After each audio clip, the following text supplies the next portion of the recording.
வணக்கம். இன்னைக்கு விஜய் டெய்ரி ஃபார்மில் பார்க்கக்கூடிய பதிவு வந்து பார்த்திங்கன்னா, அழகான தரமான 2 தலையத்து கிடையாது வந்து பார்த்திங்கன்னா, நம்ம திருநெல்வேலி மாவட்டம் பணக்குடிக்கு வந்து பார்த்திங்கன்னா கொடுத்துருந்தோம். 2 மாடுமே கண்டு போட்டிருந்துச்சு.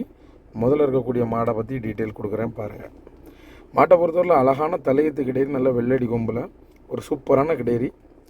தலையத்தில் நல்ல அழகான உடலமைப்பையும் நல்ல உடம்பு தாக்கத்துலையும் இருக்கக்கூடிய ஒரு சூப்பரான கிடாரின்னு சொல்லலாம். அழகான நெத்தி வெள்ளை, நல்ல அழகான கருங்காம்புகள், 4 காம்புக்கான இடைவெளிகள் அவ்வளோ ஒரு அருமையாக இருந்துச்சு. நம்ம கிளைமேட் அடாப்டிங் எல்லாம் ஒரு சூப்பரான கிடாரின்னு சொல்லலாம். கிட்டத்தட்ட இந்த தலையத்தில் கண்டுக்கு போக வந்து பார்த்திங்கன்னா ஒரு 12லேருந்து ஒரு 14 லிட்ரு வரைக்கும் நல்லா கறக்கக்கூடிய ப்ரீடில் ஒரு சூப்பர் ப்ரீடு. அது மாதிரி எல்லா விதமான கிளைமேட்டும் நல்லா அடாப்டிங்க்கும் நல்ல ஒரு சூப்பர் ப்ரீடுன்னு சொல்லலாம். அது மாதிரி பார்த்திங்கன்னா இந்த நேரத்தில் வந்து பார்த்திங்கன்னா நம்ம பண்ணையில் கிட்டத்தட்ட ஒரு 30 மாடுகள் சூப்பரான மாடுகள் இருக்குது.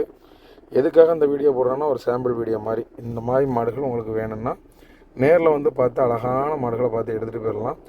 ஃபஸ்ட்டு பார்த்த மாடு வந்து பார்த்திங்கன்னா காளைக்குட்டி போட்டிருந்தது. இந்த மாடு வந்து பார்த்திங்கன்னா பெண்குட்டி போட்டிருந்தது. 2மே நல்ல ஒரு சூப்பர் மாடுகள்னு சொல்லலாம். அது மாதிரி நல்ல மடித்தோரணையில் இருக்கக்கூடிய மாடு, நல்ல ஹைட் அண்ட் வெயிட்லாம் நல்லா இருக்கக்கூடிய மாடுகள்.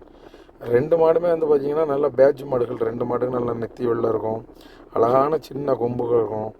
எத்தனை ஈத்தானாலும் சரி தான் அந்த கொம்புகள் வந்து பார்த்திங்கன்னா ரொம்ப வளராது. அதுமாதிரி கிராஸ் மாடுகள் கிடையாது. அதுமாதிரி பார்த்திங்கன்னா கருப்பு மறையில் போட்டிருக்கிறது வந்து இதுதான் பெண்கன்று. அழகான பெண்கன்னாக இருந்தது. இதுக்கும் நெத்தி வெள்ளை மூக்கு வெள்ளை அழகாக இருந்துச்சு. காளைக்குட்டி வந்து பார்த்திங்கன்னா ப்ரீடு கன்று கிடையாது, அதெல்லாம் வந்து தூர போட்டுடலாம். ஏன்னா இந்த மாதிரி ஜாதி மாடுகள் வந்து பார்த்திங்கன்னா கண்ணுக்குட்டியை தேடாது. கண்ணுக்குட்டி இல்லாமல் வந்து கறக்கும்.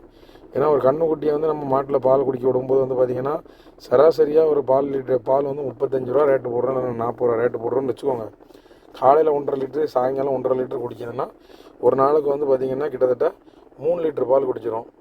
அதுமாதிரி 3 லிட்டர் பாலுக்கு 40 ரூபா ஒரு லிட்டர் பால் போட்டிங்கன்னா 120 ரூபா ஆச்சு. கிட்டத்தட்ட மாதம் வந்து கண்ணுக்குட்டி பால் குடிக்கிறது வந்து 3000லேருந்து 3500 வரும். கிட்டத்தட்ட நீங்கள் ஒரு நாளைக்கு 2 லிட்டர் பால் ஒரு நேரத்துக்கு கொடுக்கலாம்.